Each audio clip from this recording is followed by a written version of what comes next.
Le voyage d'Odd de Susanna Isern et Anna Sander aux éditions du Père Fouettard.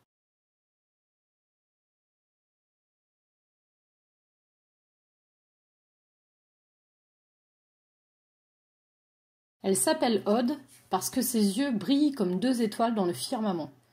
Pendant l'hiver, Odd et son peuple nomade vivent dans la taïga. Ils sont les derniers pasteurs de rennes. Cette année, l'hiver est encore plus glacial que d'habitude. Naran, le petit frère d'Odd, tombe très malade. Ni les remèdes ancestraux, ni les bains sous la lune, ni les chansons douces n'ont pu le soulager. Un matin, Odd rend visite au chaman. « S'il te plaît, demande aux esprits comment sauver mon petit frère. » Le chaman se met à danser, tout son corps vibre au rythme des tambours, puis il parle. Seul l'astragale peut soigner Naran. Tu le trouveras au sommet de la grande montagne. La montagne en plein hiver est très dangereuse, mais Odd n'a pas le choix. Elle regarde Ren, son amie de toujours, elle est décidée. Après des heures de marche dans le bois, il croise un renard. « Bonjour, étranger. Pouvez-vous me donner à manger » demande-t-il. « Nous avons tout juste assez pour nous » répond Odd. « Un aigle m'a blessé à la patte et je n'ai pas pu faire de réserve pour l'hiver, ni migrer vers des terres plus chaudes. Bon, c'est d'accord, tu peux avoir un morceau de pain au beurre de yak. »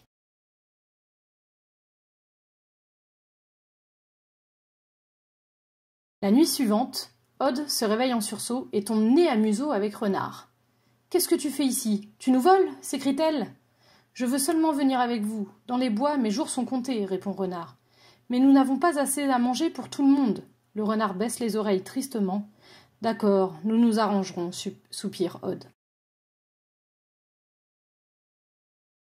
Le lendemain matin, ils arrivent au pied de la montagne. Là se trouve un aigle, aux belles plumes dorées. Sa tête est emprisonnée dans un chaperon de cuir. « Enlevez-moi le chaperon ou je mourrai de faim, » supplie Aigle. « Si je te libère, tu ne nous attaqueras pas, » le questionne Odd. « J'ai été élevé auprès d'humains et je suis très loyal. »« Ne l'écoute pas, Odd, cela fait des jours qu'il n'a pas mangé, » avertit le renard. « Renard, à toi j'ai donné une chance, j'en donnerai une aussi à Aigle. »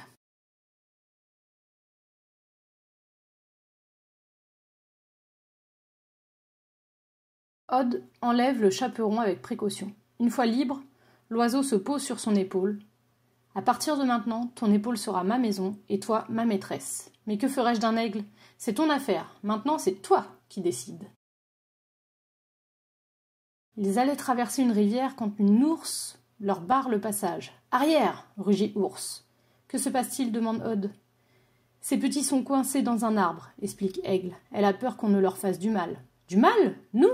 s'étonne Odd. « Dois-je te rappeler que tu as un aigle sur l'épaule » réplique Renard. « J'aimerais bien les aider, » murmure Odd.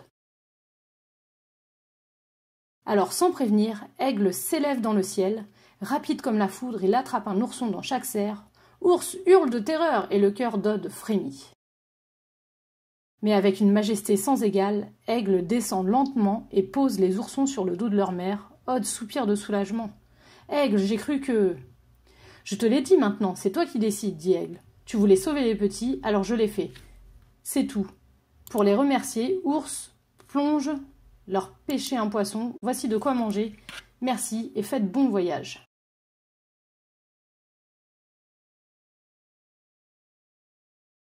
Les 4 amis poursuivent leur chemin. Plus ils grimpent, plus le froid s'intensifie. La neige s'amoncelle sur le sol. Le soir venu, malgré la faible lueur du feu qu'ils ont allumé, Renard voit que la fillette pleure. « Que t'arrive-t-il, Odd ?»« Je me demande comment va Naran. Cela fait des jours que je suis partie, et puis la neige recouvre tout. J'ai peur de ne pas trouver l'astragale. » À l'aube, des tourbillons de neige les réveillent. « C'est trop dangereux, il vaut mieux attendre que passe la tempête, » conseille Ren. « Pour Naran, chaque minute compte, » répond Odd.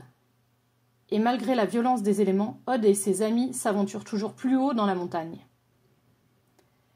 Odd ne se rappelle pas avoir jamais traversé pareille tempête. Les bourrasques leur permettent à peine d'avancer, les flocons les frappent comme des pierres, on ne voit qu'un brouillard dense et gris devant soi. Épuisée, la fillette finit par s'endormir entre les bois de rennes. Renard enroule sa queue autour du cou d'Odd, telle une écharpe, et de ses grandes ailes, Aigle couvre le reste de son corps. Un timide rayon de soleil et un coup de langue la réveillent. Ils sont au sommet, mais celui-ci est couvert de neige. Comment trouver l'astragale? Soudain, Aigle distingue un mouvement. Il y a un papillon près de l'arbre là-bas. Odd se rappelle ce que son peuple dit toujours.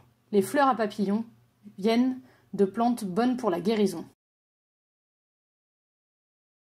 Odd court jusqu'à l'arbre et avec son doigt trace une croix dans la neige.